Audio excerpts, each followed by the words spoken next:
Milo, is that you? There, I think I got it.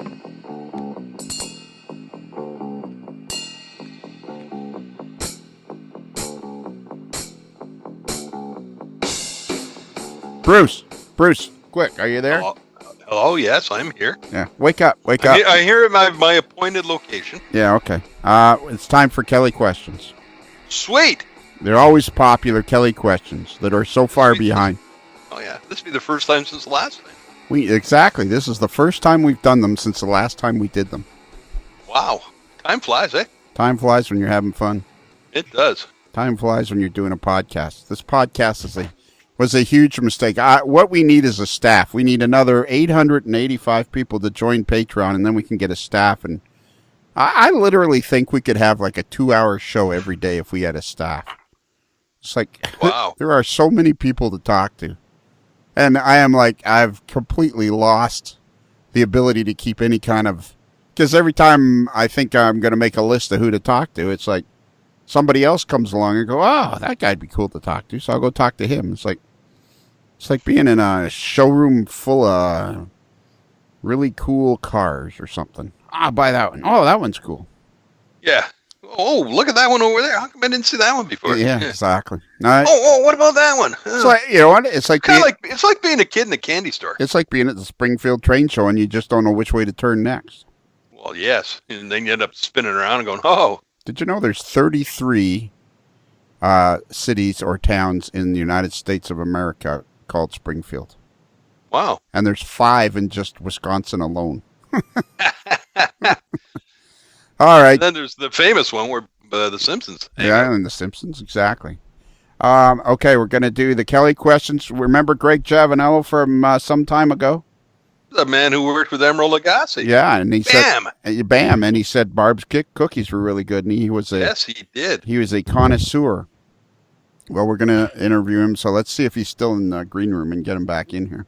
Okay. Greg, are you still here? Hold on, let me put down the shrimp and wipe the cocktail sauce off my mouth here. Yeah. Attaboy. I bet you. I'm here. Are shrimp popular in New Orleans? Yes, second only to crawfish. Yeah, I was going to say crawfish. In fact, most of the shrimp you probably eat comes from our beloved state. Okay, and my friend, I have a friend Gary, who's my poker buddy. He's from New Orleans originally, and he makes gumbo, and it's really good. Do you make a good gumbo? I do. Excellent. I'm just going to come and live at your place. What's the secret to a good gumbo? You got to do a really nice roux, and right. what that is it's a combination of flour and oil, and it's a thickening and it's also a flavoring agent. And what you got to do is you got to get your oil really hot. You throw your flour in there, but you got to stir it and keep stirring it until it browns to there's an innumerable number of shades of brown that you can get to, but you kind of want to get it to the color of almost like a milk chocolate color, or maybe even just a touch darker. And then from there on out, you add your vegetables to it. Whether you're doing seafood or you're doing chicken and sausage.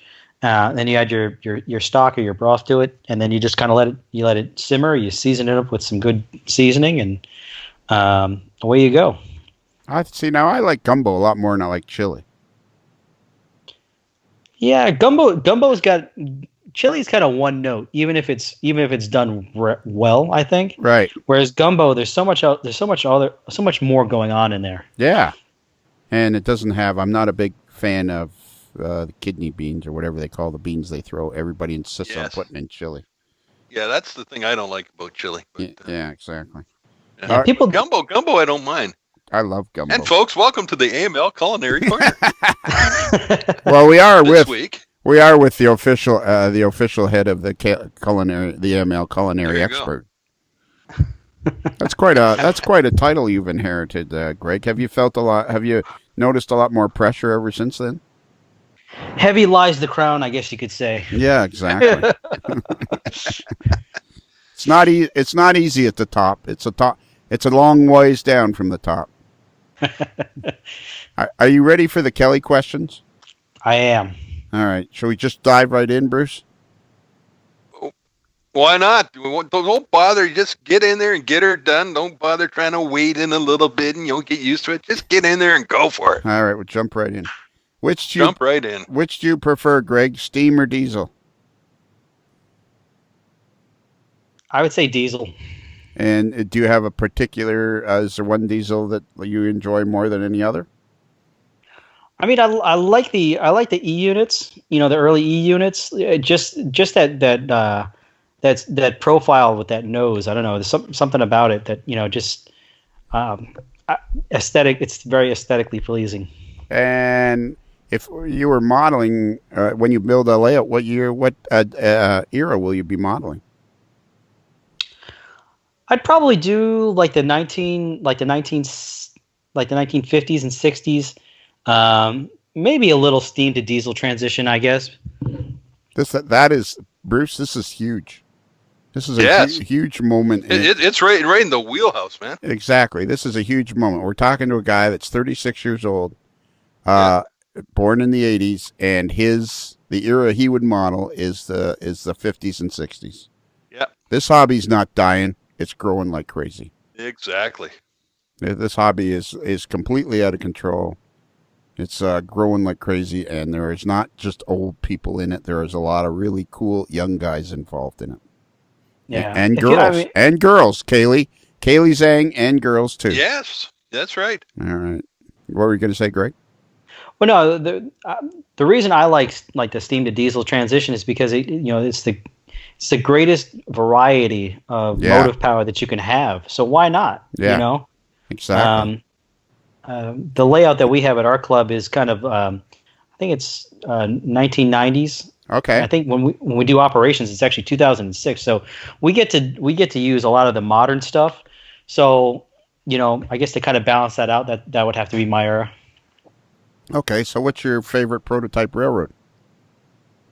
Oh, well, obviously the Seaboard Airline. That's my favorite. It was the first. That's going back to the very first Athearn locomotive I ever bought. So, yeah, the Seaboard Airline. And when did it stop? Do you know anything about the Seaboard Airline, like when it stopped operations or ceased operations and all that? The Seaboard Airline, I want to say it was in the 60s when it merged with the Atlantic Coastline. Right. And then that became Seaboard Coastline, which I model a little bit of that. And then in the 70s and the 80s, I think it absorbed central of Georgia and Clinchfield, and then the Louisville and Nashville, and then became the family lines, and then the family lines kind of merged with the C&O, the B&O, and the Western Maryland, and those are all your fallen flags for CSX. Right, exactly. Pretty cool choice. If you were rail fanning, would you rather photograph the trains or ride on them? Oh, ride on them, I think. Yeah. Yeah. Yeah, it's actually, I'm going to take that back. I honestly, I probably want to do both. I'd want to photograph the trains before I get on them. How's that? Nah, it's no good. Yeah, see, that's one of the problems with the Kelly questions. You really can't deviate. You have to pick one or the other. I got to pick one or the other. Yeah. This will reflect in the scoring. By the way. That's right. This pause and this hesitation is crucial. And a take back. Can you do a take back, Bruce? Have we ever had a take back?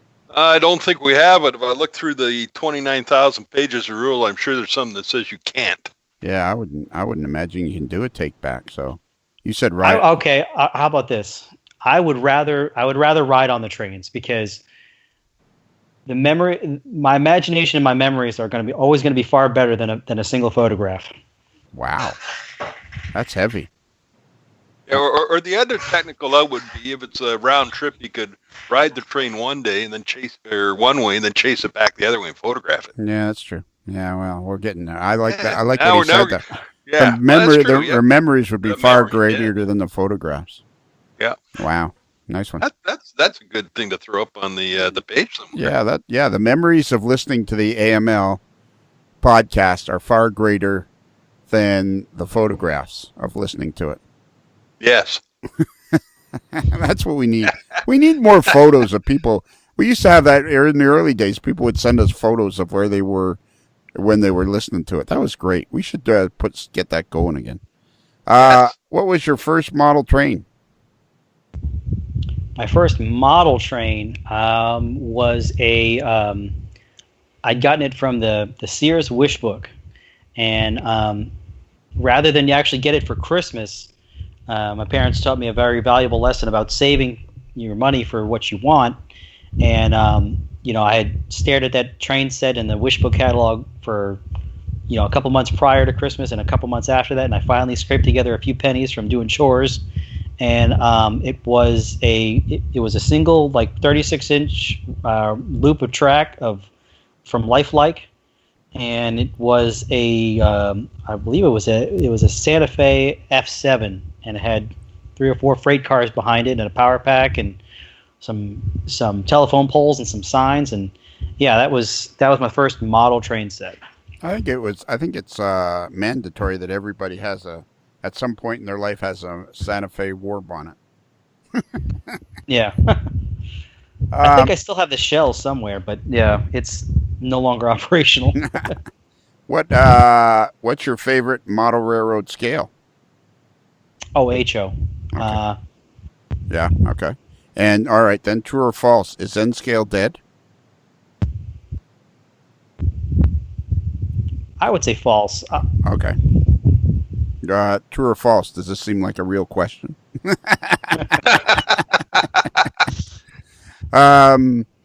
What's your favorite model railroad?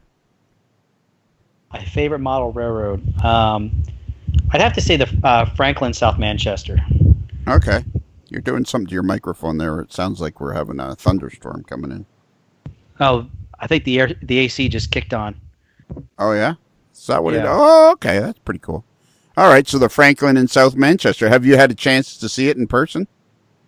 No, but I've always the profiles that have been in Model Railroader and just some of the footage that I've seen on YouTube, it just looks fantastic, and it because it's got that New Englandy, that gritty New Englandy feel. Yeah, kind of reminds me of home a little bit. Okay, and Bruce, when you were helping Jim Sacco in the City Classics booth, this in the Springfield in 2017, or 18, I have no idea when this will be released.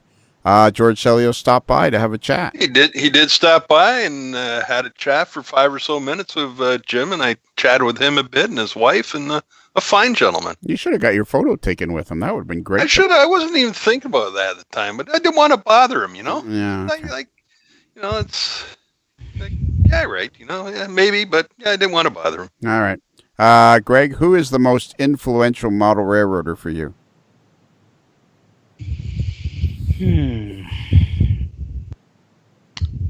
I'd probably have to say, though I've had a few opportunities to kind of emulate his things, I am going to try one of George Celios's techniques on that model, a model that I'm working on right now. So I probably have to say, like I said, I really like George Celios. Okay, so he's probably the most influential modeler for you then. Yeah. Okay. Select one of the following as your favorite: bench work, track work, scenery, or electrical. I probably have to say scenery. Okay. And have you had much experience doing scenery, or? I did when I had my little tiny layout. I right. got down with the ground foam and the lichen and all that. So got in there with the ballast and stuff like that. So and obviously if scenery involves structures, right, that would probably be a boon for me. And at the Crescent City Model Railroad Club in, what is it called, just outside New Orleans? The city's called Metairie. Metairie. So in the Crescent City Model Railroad Club, did I actually tell anybody, Bruce, that Greg is from New Orleans? When we interviewed him, yes, but not at the start of the Kelly questions. No. Okay. So we're talking to Greg Javonillo from. I don't think man, oh man, can you imagine what this show would be like if it was like professional? Man, would it be good? Would. It would be really good. This is Greg Javonillo from New Orleans, who I met at Springfield. A 36-year-old gentleman that's been in the hobby for a long time. Is that about it? And you work in New Orleans, and you live in New Orleans. Yes. Okay. And what was the question? Oh, yeah. At the Crescent City Model Railroad Club, the questions will get easier. At the Crescent City Model Railroad Club, I will wake up any moment. At the Crescent City Model Railroad Club, do you specialize in any particular thing, or are you just doing general duties, or how does that work? Technically, they've kind of put me in charge of structures. Though, and I have built, like I said, I'm working on one building now. I've done one for them in the past, and my next project is going to be a steel mill complex, which should definitely push my my structure building skills to the limits. I have to. So yeah, I'd probably say that structures are probably going to be my thing, though. I really do want to learn more about DCC and learn how to wire things up myself, and so I would say that I would say structures, and then with a minority interest in electronics. Okay, cool. Let's see, what's the next question? The next question is, if you could give somebody starting out in the hobby one item and cost was no object, what would it be?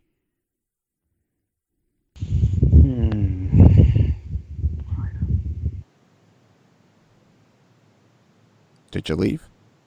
No, I'm still here. Okay. I'm thinking. I thought maybe for a minute you got fed up and just left.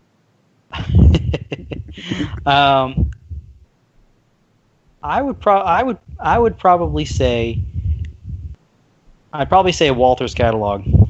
Okay.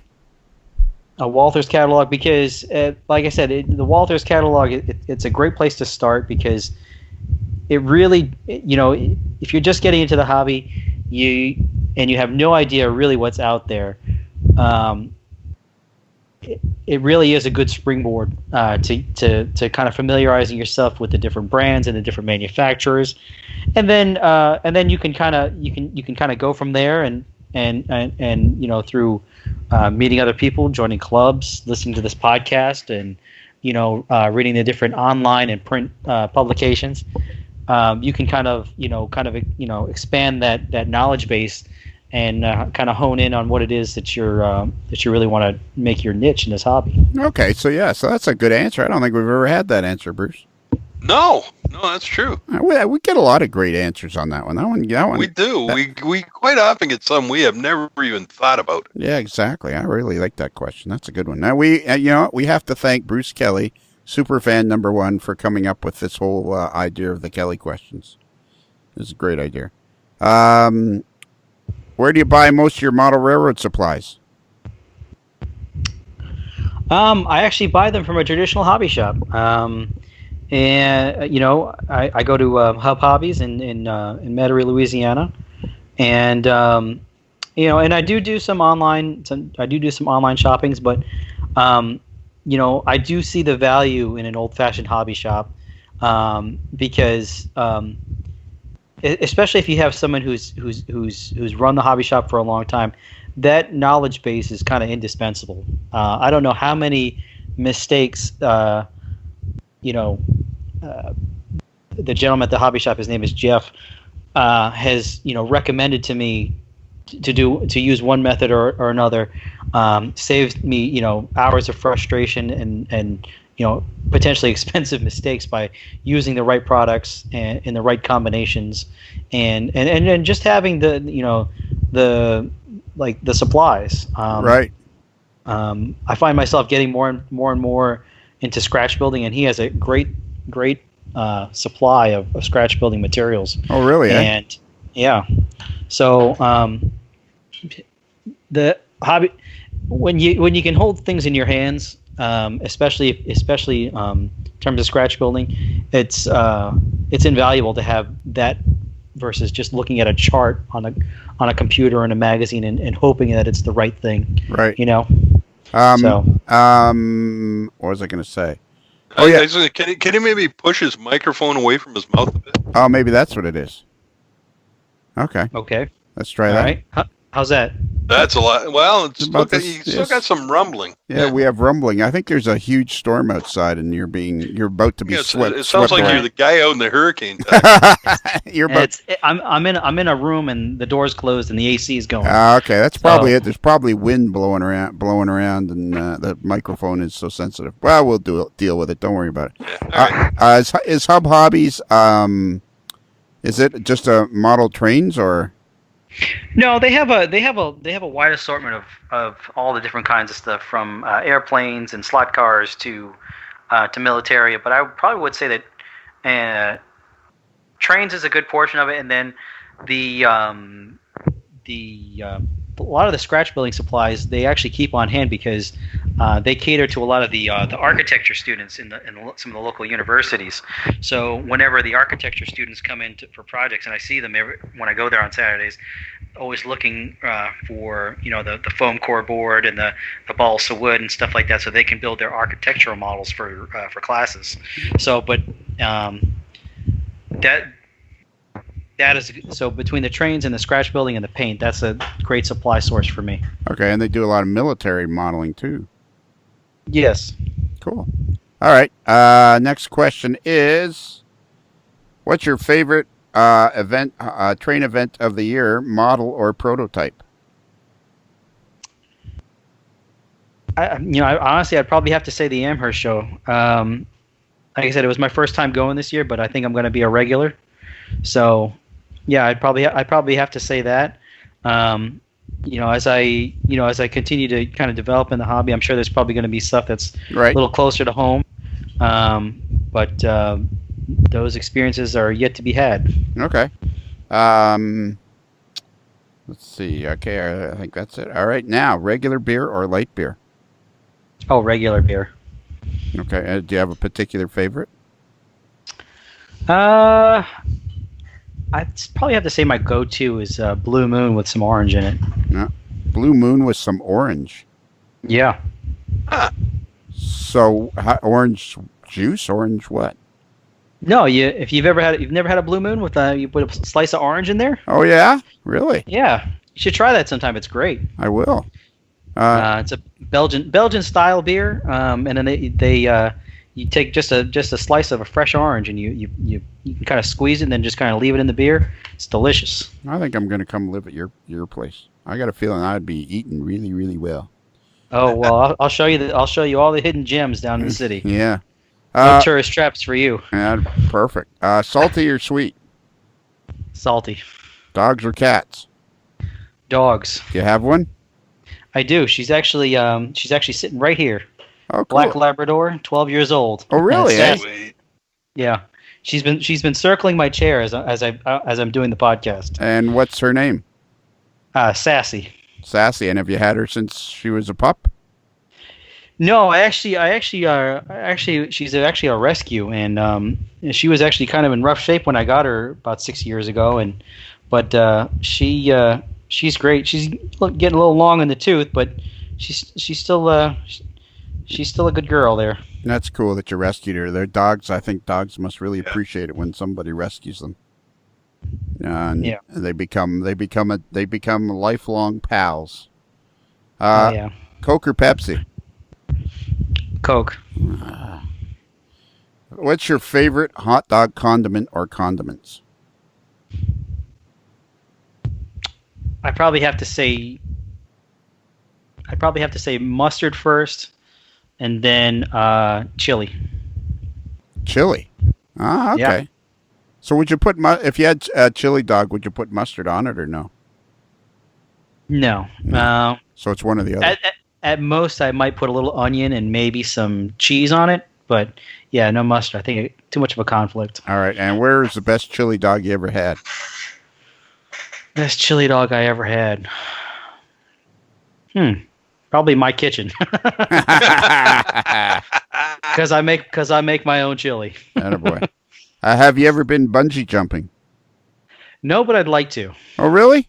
Oh. Yeah, I was, I even when I was in high school, I used to. We had this thing in high school in gym class called Project Adventure, and it was one of these things where they would teach you how to tie your own harness, and you got to climb like these mock rock walls, and there was things where you're basically 30 feet in the air and you're jumping off a small platform, and I used to take that as many times as I could when I was in gym class. It was great. Oh, yeah? I was lucky to have that in high school. And what high school did you go to?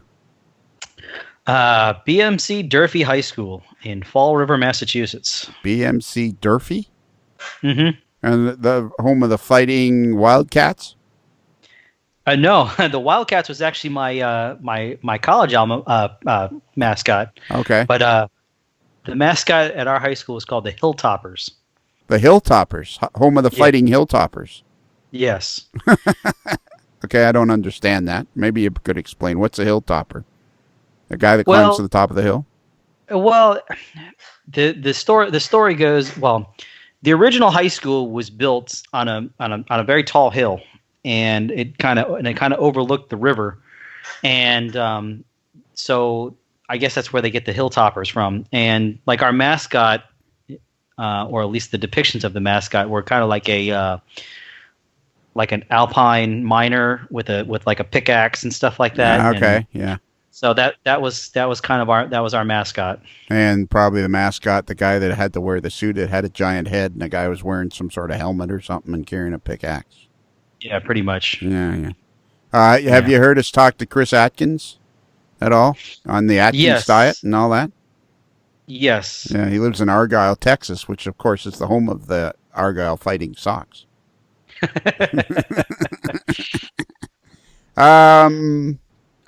If you were, I'm not sure I would ever want to go bungee. I'm concerned. Here's what I'm concerned about with bungee jumping. In about another 10 years, we're going to start hearing stories about all the people whose backs were all screwed up because they went bungee jumping. Because they got all stretched out of place or something. That's what I'm afraid we're going to start hearing. So that's what a good chiropractor's for. Yeah, that's true. And of course, there's that odd guy that when he gets to the end of the rope, he has that split second where he goes, "Oh," and then that's the end of it. If you were a beer can, what size would you be? 12 ounces. Okay.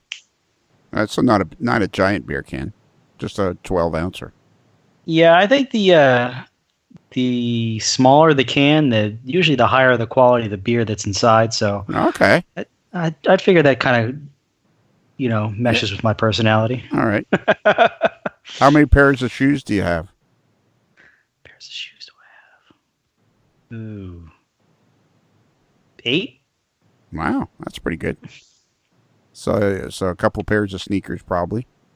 Yeah, a couple pairs of boots, a couple pairs of dress shoes. Do you have sandals? Yeah, no. I have some. I got some flip flops, but no sandals. Okay, I wore sandals for the first time in my life last year. Never wore them before in my life, and then I ended up wearing them, and they were pretty comfortable. And that's a long story. I know this guy that walked 65 miles or 75 miles to raise money for a hospital. It's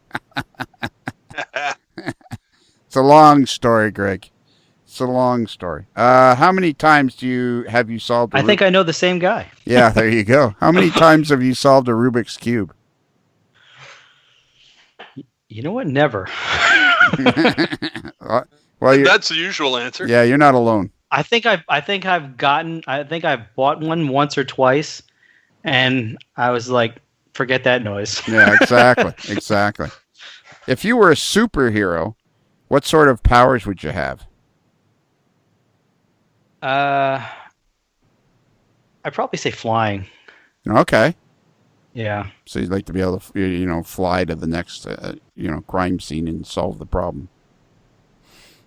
You'd be like, flying man. Flying man. What do you think your costume would look like?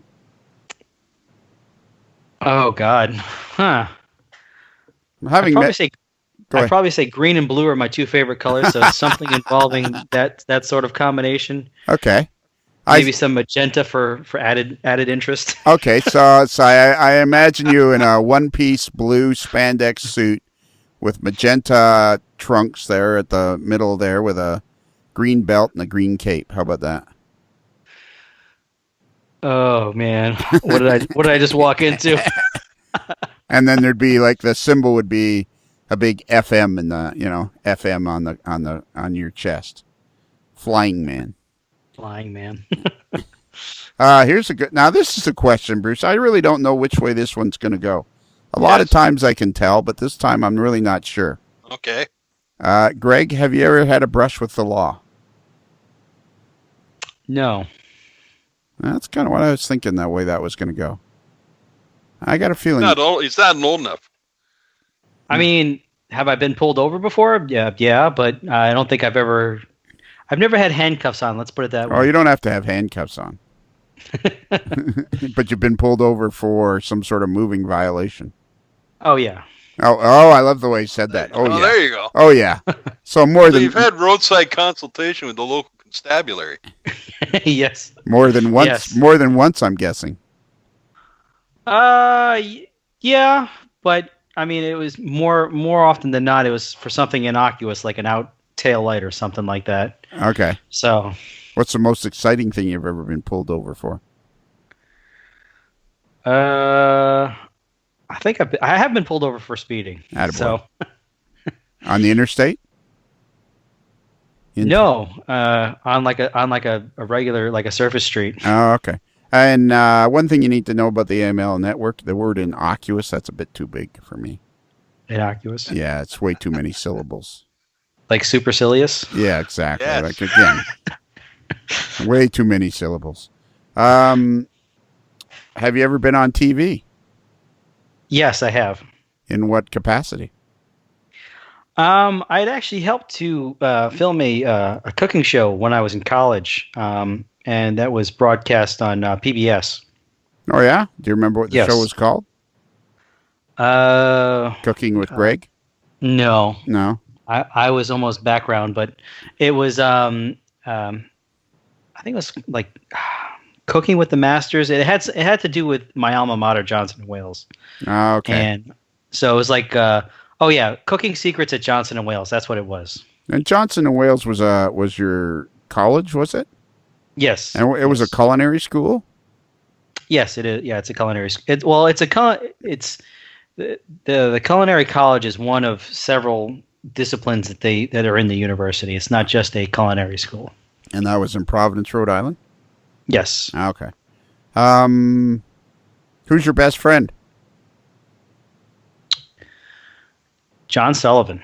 And is that where you are tonight, at John Sullivan's place? Yes, I am. And how did you meet John?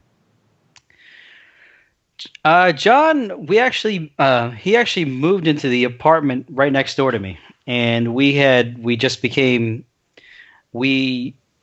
at one point his power had gone out, and they had just moved in, and he knocked on my door, and he said, "Hey, is your power out?" And I said, "No." And so we kind of went through all the breakers and stuff like that, and figured it must have been something that was on the outside of the building in our complex. So, that's how we met. Oh, okay. And how long? We've been friends ever since. How long have you guys known each other? 6 years now. Okay, that's cool. Yeah. I was going to ask. Yeah. Go ahead. Yeah, we've been we've done all kinds of crazy things together. We survived. We rode out a hurricane together. We've traveled together, and yeah, it's just been I've met his side of the family, his wife's side of the family. Cool. Actually helped him and his wife get married because he was working offshore in the Gulf on an oil platform, and that's kind of hard to plan a wedding when you're doing that kind of work. So right. But yeah, that's cool. And so is that what he does now? He works in the oil industry? No, he actually left that probably about a year now, and he actually works at a hospital now. Ah, okay. I know another guy works at a hospital named Mike. His name is Mike Wachowski, and he's when he does the overnight shift, and he's actually in charge of the hospital, which I actually find to be completely unnerving. If you ever meet Mike, nah, it's not true. He's a very responsible young man. He's not even young now. He's 40. Although that seems young to us, doesn't it, Bruce? Yeah. Yes, it does. Yeah. And you know what? I'm sorry, Greg. I've cut you off again. But you know what, Bruce and Greg? I can remember when I was 40 and guys that were 63 would say, well, you're just a young man. That would really annoy me. And now I understand it. It's funny how life is. Okay, so that's cool that John is your best friend. And another question I was going to ask you is, when you got pulled over for speeding, what kind of set of wheels did you have? Oh God, nothing special. I think at the time it was like a Nissan Altima. Oh, that's a sweet ride. Yeah. Have you upgraded since then?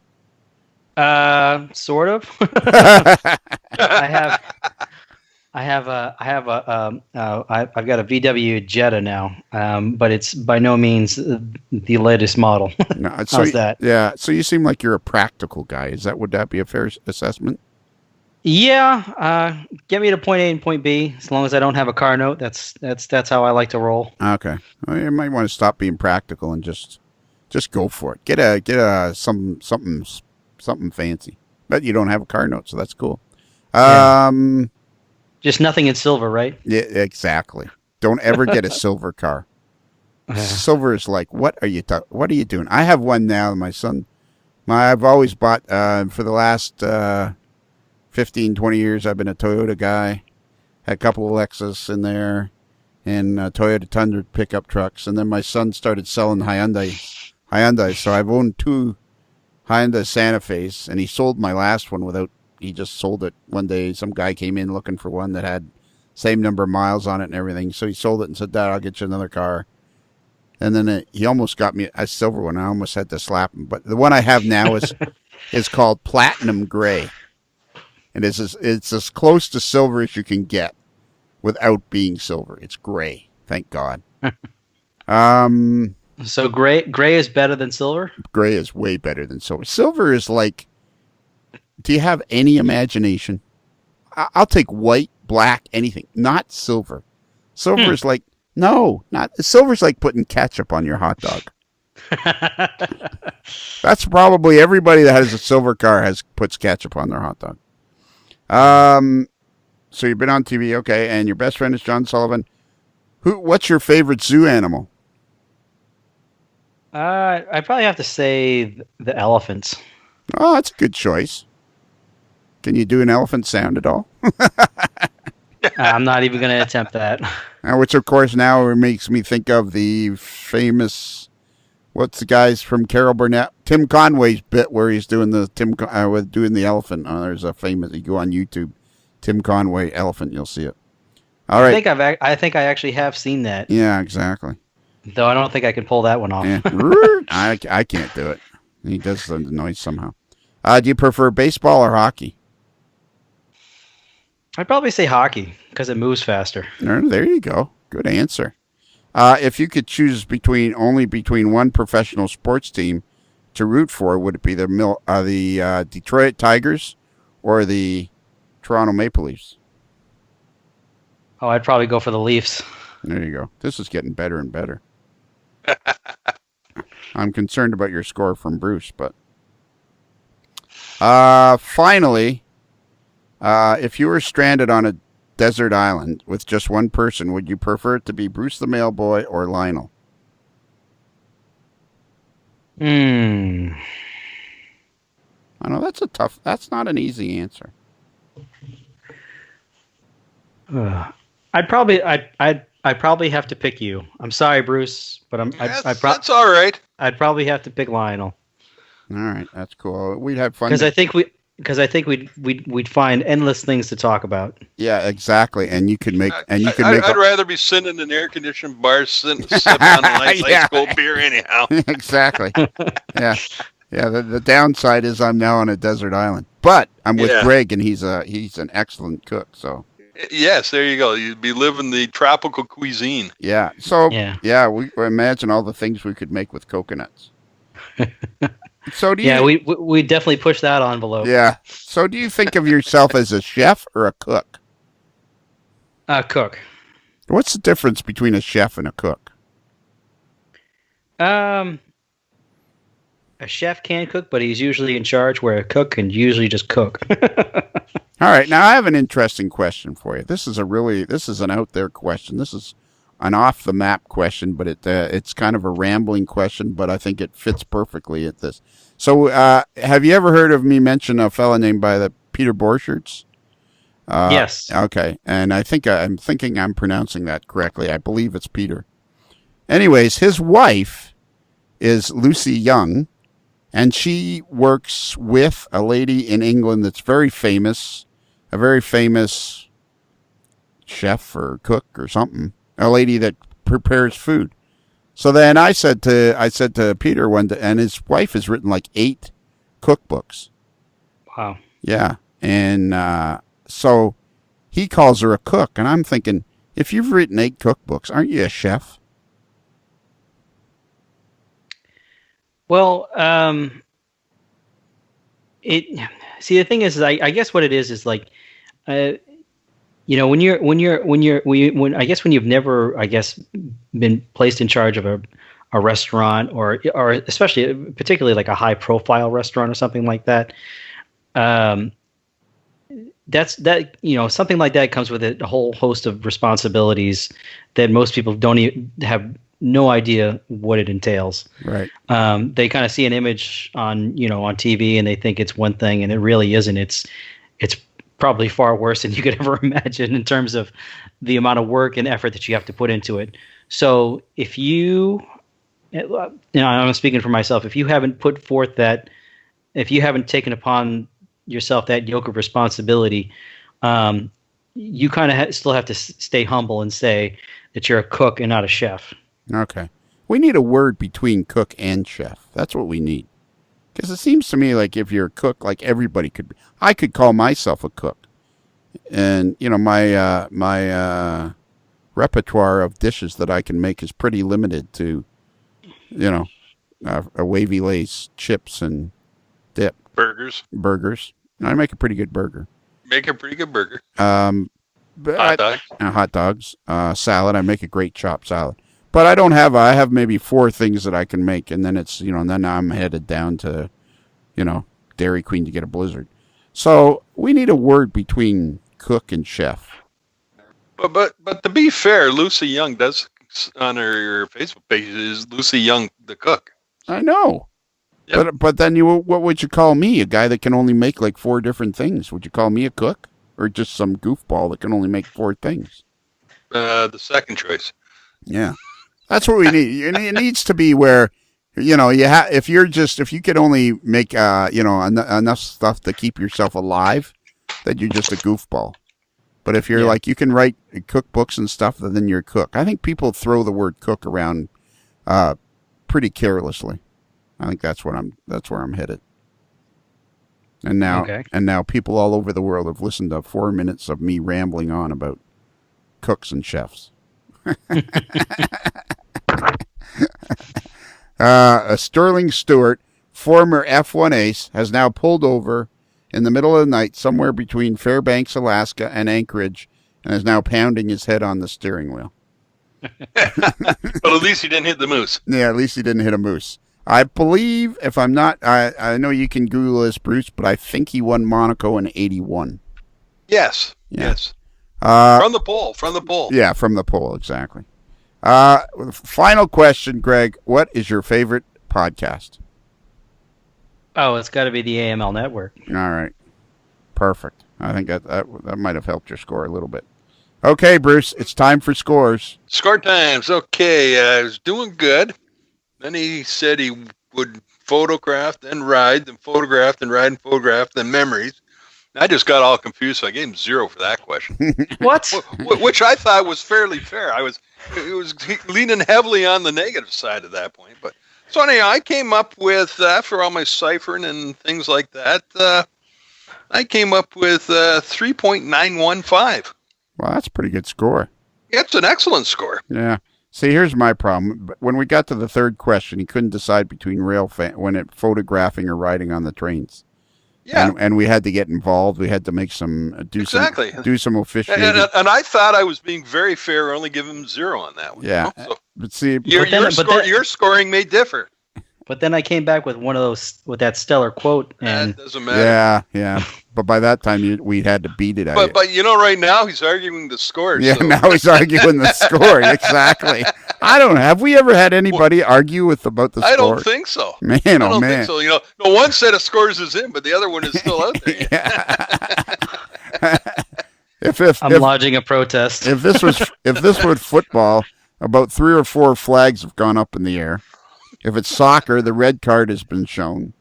If it's hockey, the guy's now pointing to the. He's got the 2, the 5, and the 10-minute misconduct. Yeah, he's now pointing to the door where you open up to go over to the dressing room.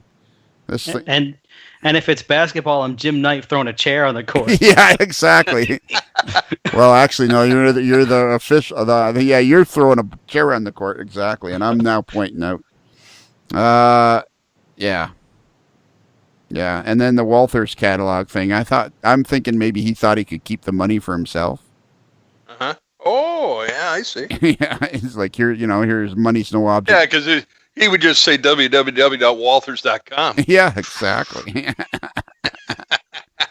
And then he couldn't seem he was chili dog. The chili dog was okay, and I thought the beer can size was a good answer. Yeah. And he did put us on to Blue Moon beer with an orange slice in it. Yeah, that's true. But his color, you know what really threw me off was a selection of colors for his superhero outfit. Yeah, it's kind of a weird combo. Magenta, blue, and green. Like he's not going to sneak up on anybody with that outfit. There's like nobody. Oh, look, it's Flying Man. We can see him from 5 miles off. You could see him coming over Lake Pontchartrain from the other side.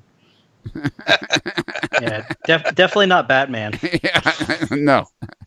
So after all that, and he did pick Toronto Maple Leafs, but now he's stuck me on a desert island. But he can cook, and he seemed to lose interest when I was trying to solve that whole cook and chef labeling thing. Yeah. So after all that, he had some high spots, he had some low spots, and I think you hit on it with your thought process about the third question. With me, he hit. By the time I put it all together, the pluses, the minuses, I landed right on 0. Whoa. Wow. But out of 100, that's not bad. No. How did you do in school, Greg? Were you a good student? I was a very good student. Yeah, well, you weren't here, so. Don't put this on your resume, whatever you do. Yeah. There's no room on the resume for this one. Well, I guess that's it. You can take the tinfoil hat off. I can hardly wait. It's his to keep, though. We do autograph them. Yeah, exactly. You know what the problem is starting this? I started this podcast when I was 60. And the problem I see is by the time I finally figure out how to be any good at it, I'm going to be well into my late 70s. And by that time, I won't remember anything, and you'll be doing the Kelly questions and not remember which one you just asked. Yeah, exactly. Hey, what kind of a beer can would you be? You just asked me that 5 times. Oh, okay. Well, what kind of a beer can would you be? Yeah. Well, we're having fun, Greg. Anyways. Yeah, feel free to step in. Yeah, feel free to join us. All right.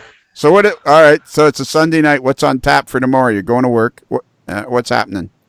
Let's see. Tomorrow I'm going to get up early, go hit the gym real hard, and then go to work. And then I'm going to come home and probably work on some projects and some model railroad projects, and that'll be it. All right. So you're one of those fit guys. Trying to be. Yeah. Do you know a guy in Old Saybrook, Connecticut named Chris Adams? I do not. Yeah, he's one of those fit guys too. He's always riding his bicycle around and taking pictures of himself, right? Being fit in the first thing in the morning. Well, I got to do my part to increase the appeal of the hobby, if you know what I mean. There you go. All right. Okay. Yeah. When you're out on the dating scene looking for a life partner, I understand that model railroading is a fun hobby and everything, but don't mention that first, okay? Like maybe save that for like the second or third date. Yes. Yeah, and just kind of do it offhandedly. Yeah. Yeah, exactly. All right, Bruce, email address. Email address for that fad, the internet email and web and all that stuff. Our email address is modeler'slife, modelers with one L, modeler'slife@gmail.com. Yeah, and we have a website. It's amodellerslife.com. And if you go there, you can get a link to our Facebook page and our Patreon page, which we have quite a few people there that help us keep the podcast going and give us lots of motivation. And I think that's pretty much it. We'll sign your tinfoil hat for you if you want, Greg. You can keep that, and we'll sign it for you. I'll look forward to it in the mail. Yeah, well, no, you're actually wearing it now. You can't do the Kelly questions without the tinfoil hat. Well, how would you sign it then?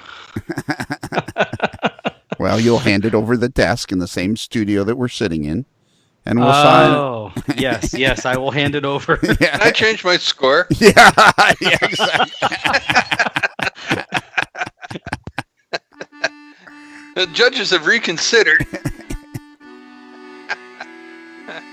Oh, Lord. Let's see if he can do this one right. Say goodbye, Greg. Oh, he left. Left. What happened? Did he leave? Can you hear me okay? Yeah. Oh, there he is. Oh. I'm sorry.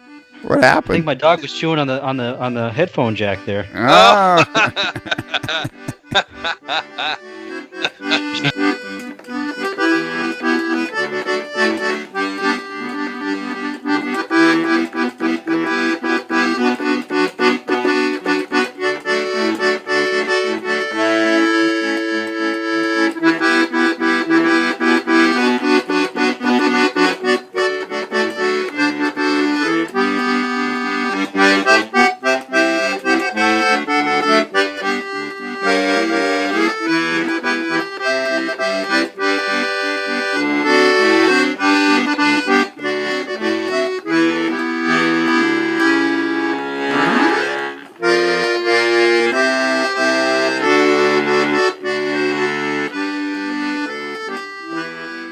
It's another Lincoln Homer.